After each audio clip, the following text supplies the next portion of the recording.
Putin has died, and now the Kremlin is planning how to bury him. One day we will hear this announcement, but unfortunately for now, Putin has not died. However, the issue of his funeral is currently being discussed very actively in the Kremlin.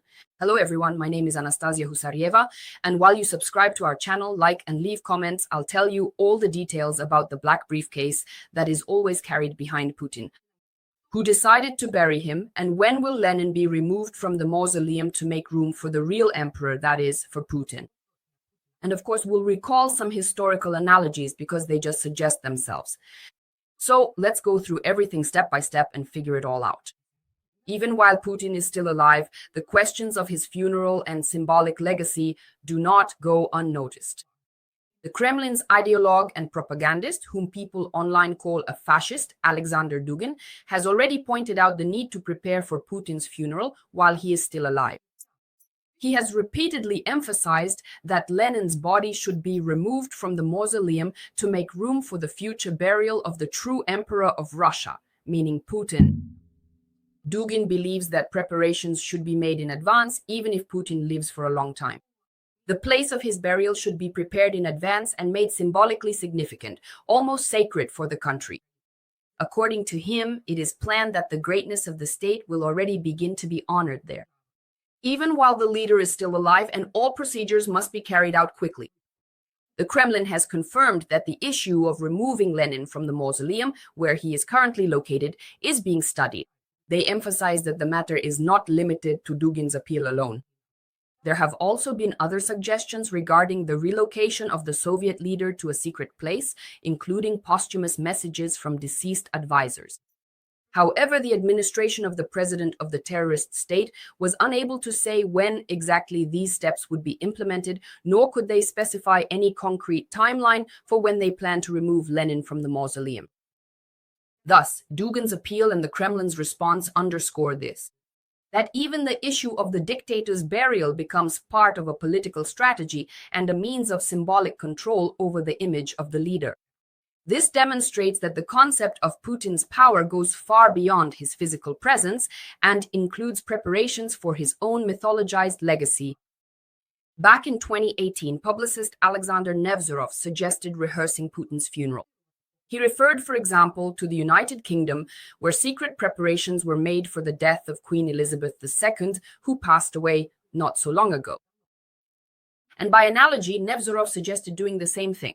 There they determined how long the body would lie in Westminster Abbey, who would deliver the speeches, which embalming methods to use, and even rehearse the scenario for the television broadcast. According to Nevzorov, in Russia, they could hold similar secret parades like in Britain, preparing several times a year, similar to civil defense drills.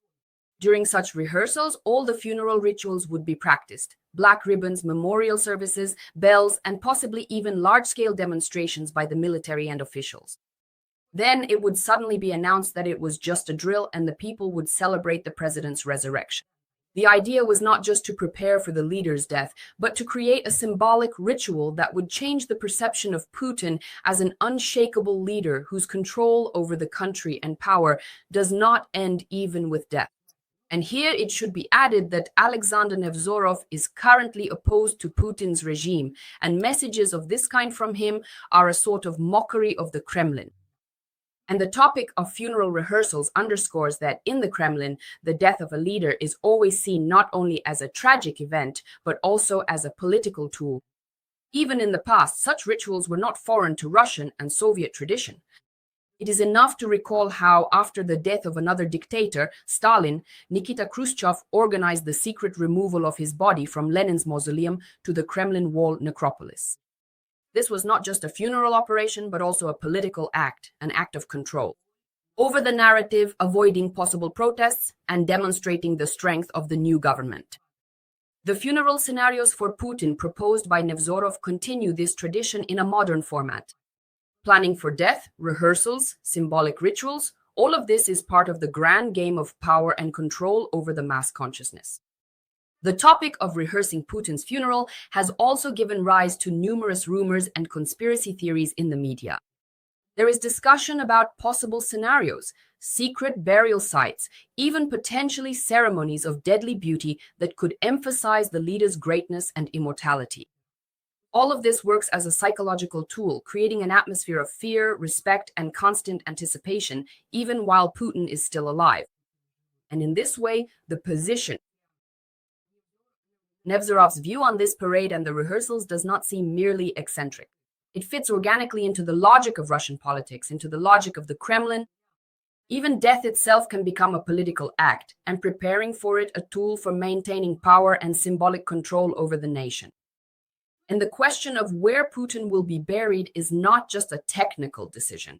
The place of his final resting must carry a powerful symbolic and political message, according to the Kremlin. And the Kremlin is considering several options, each of which reflects a historical ambition and emphasizes the status of a leader who ruled, or I would say dictated his terms, for more than 2 decades. The Kremlin wall on Red Square might seem like a traditional place since it has served as the burial site for Soviet leaders, including Brezhnev and Andropov, whom you can now see on your screens, were both prominent Soviet leaders during the later years of the Soviet Union. And Stalin, the former leader, was also present in this context until the year 1961, when his body was removed from the mausoleum. For some Russians, burying Putin there could become almost a czarist symbol, but modern practice is moving away from such decisions. A more modern and, by Russian standards, prestigious option is the Novodevichy Cemetery, where influential politicians and cultural figures are buried, including Khrushchev and Yeltsin. Here, Putin could be alongside prominent figures, but the grand symbolism for all citizens would be less noticeable. As a family option, the Serafimovsko Cemetery is being considered. In St. Petersburg, where Putin's parents are buried? Such a choice would emphasize the private aspect, but state ceremonies are usually held in public places. Another possible option is the Federal Military Memorial Cemetery, located near Moscow, which is the Russian equivalent of Arlington in the United States, where high-ranking officials and military personnel are buried. This would emphasize Putin's position and status for Russians deeply influenced and brainwashed by propaganda, not only as president, as a czar, as Dugin likes to say, but also as the supreme commander-in-chief. And finally, it is also possible that a personal mausoleum or memorial could be created for Putin, for a leader who has ruled the country for almost 3 decades. This could become a unique structure, a symbol of power and grandeur, although so far we have not seen anything like this in modern Russian traditions. And each of these places is not just a cemetery, but rather a certain element in the Kremlin's political game. Even in the event of the dictator's death, the question of where Putin will be buried remains open for now. But even now, it is already giving rise to numerous rumors and fantasies, shaping the perception of control over his image even after death. And while society discusses possible burial sites for Putin, the dictator himself, it seems, is not thinking about death. His attention is focused on his own immortality, control over time, and control over life. The story of the necropolis is possible for me. The burials emphasize the symbolic dimension of power. But Putin's real actions show that he seeks to remain in power even after the point when any mortal's time would have come to an end. Putin is actively working on prolonging his life, showing a regime without days off even on his birthday. Meetings of the Security Council and international calls supposedly demonstrate his daily busyness. According to the French newspaper Le Monde, he discussed with Xi Jinping the possibility of organ transplants and the potential to live up to 150 years. State programs to combat aging have expanded significantly, and the number of projects has increased several times over, demonstrating the seriousness of the Kremlin's intentions. The curator of such research is Putin's eldest daughter, Maria Vorontsova. Putin compared the potential of genetic engineering to that of nuclear weapons. He emphasized that aging is a scientifically solvable problem. Despite the fact that the average life expectancy for men in Russia is about 68 years, 73-year-old Putin will remain in power at least until 2036. For him, death is the main fear, and anti-aging programs, myths about body doubles, and the black briefcase all underscore his desire to remain infallible and eternal in the eyes of the system and the people. These legends create the impression that he is able to control not only political processes but also his own life, health, and even time itself, maintaining his authority beyond real physical limitations. And for a long period, Putin practically did not appear in public, which gave rise to a wave of rumors and myths. In the media and on social networks, all sorts of scenarios were actively discussed. Some claimed that the president had supposedly died long ago and that he was simply kept in a refrigerator, that is, his corpse. Others said that secret organ transplants or life extension experiments were being conducted. Particular attention was drawn to stories about the Black Suitcase, where allegedly Putin's biomaterials were kept to monitor his health, protect him from poisoning, as well as conspiracy theories about the existence of his doubles or even triples who appeared in public instead of the real Putin.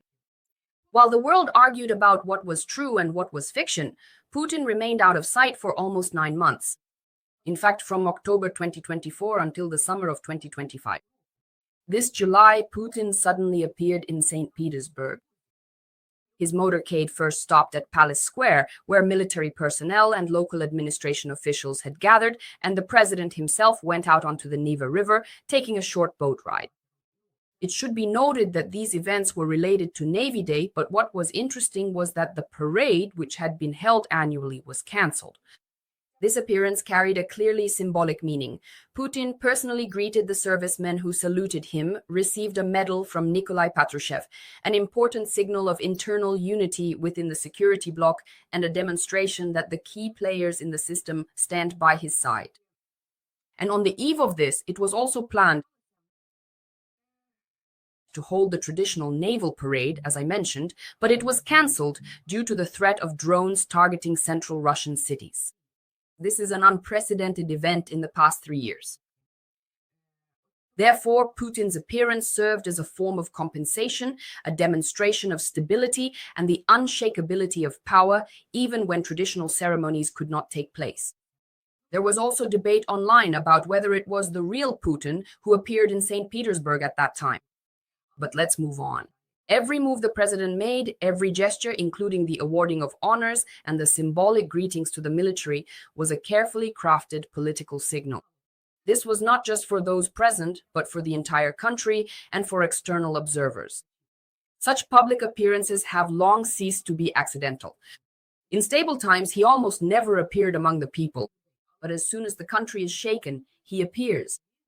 This has already become a political ritual. The greater the crisis, the louder Putin's appearance. This was most vividly demonstrated after the murder of Alexei Navalny, whom the regime killed in prison in Russia.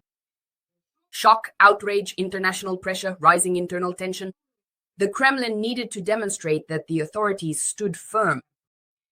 Putin comes out to the people precisely at those moments when his legitimacy seems shaky. Showing himself in the crowd is not a gesture of openness, but an act of demonstrating that control has not been lost. And it worked exactly the same way after Yevgeny Prigozhin's mutiny. Although the mutiny was brief, the very fact of an armed uprising against the Kremlin created enormous pressure on the system. Putin responded quickly. Another public appearance, again surrounded by the military, again the ritual, semi-theatrical display of stability. His public appearances are not about communicating with the people. And in reality, Putin does not like the people. These are displays of power. Such political performances are meant to serve as a stabilizing mechanism to show that the leader is unshakable, that he is holding the course, that the situation is not getting out of control, and that people love him. Despite all the rumors, legends about the Black Suitcase, secret doubles, and the search for the elixir of immortality, the question of Putin's death and burial does not exist in a vacuum. To understand why such strange and sensational stories arise around him, we ourselves should turn to the history of 20th century Russia, where the question of what to do with the bodies of leaders has always been extremely sensitive and political, and dangerous. Lenin's body in the Mausoleum became one of the most striking symbols of the state and its ideology. He lies in full view of everyone, constantly sparking debates about whether to bury him or leave him on display.